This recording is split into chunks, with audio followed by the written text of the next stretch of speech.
Bon, ça fait un petit moment maintenant que je t'ai pas donné de nouvelles à propos de la préparation ultra trail course à pied. Tout simplement, j'arrive pas à assumer ma vie professionnelle, ma vie personnelle et mes entraînements.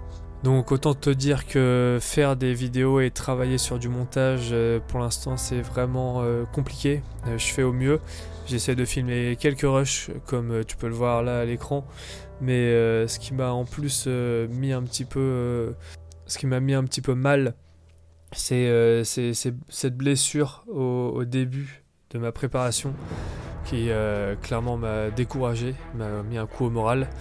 Un mois quasiment sans courir à cause de cette sciatique que j'explique dans l'épisode 2.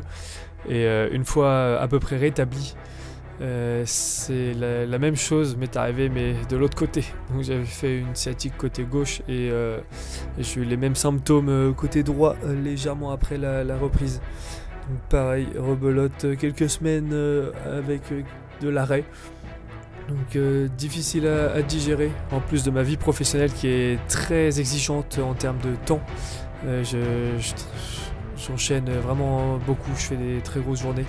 Le moment où je peux m'entraîner, c'est vraiment clairement que le soir, après 20 h, pour te donner une petite idée.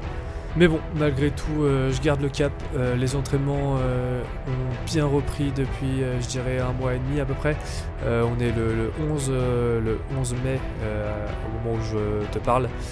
Je prépare un urban trail de 42 km sur la ville du Havre, et avec 1200 de D+, et je sais plus combien de milliers de marches.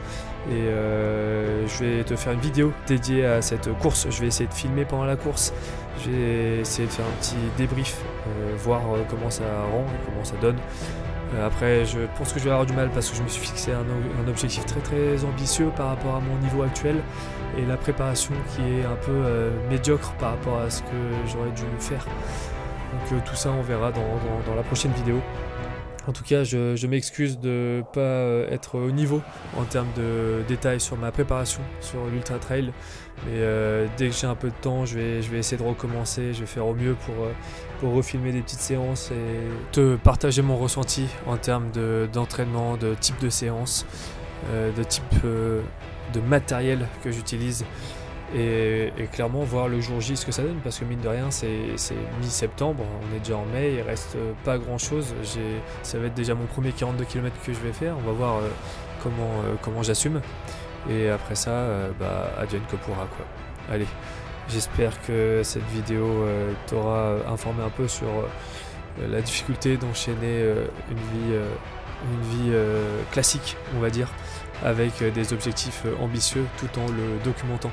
Respect à tous ceux qui arrivent, parce que clairement moi j'assume totalement de dire que c'est assez compliqué en termes d'investissement de temps, de motivation et d'énergie mentale. On se retrouve bientôt du coup pour la prochaine vidéo que je vais essayer de te sortir peu après la course du 42 km, si clairement j'ai eu l'énergie pendant tout ce temps de filmer. Allez, j'espère que tu te portes bien, que tu t'entraînes bien et que tu ne lâches rien. A plus.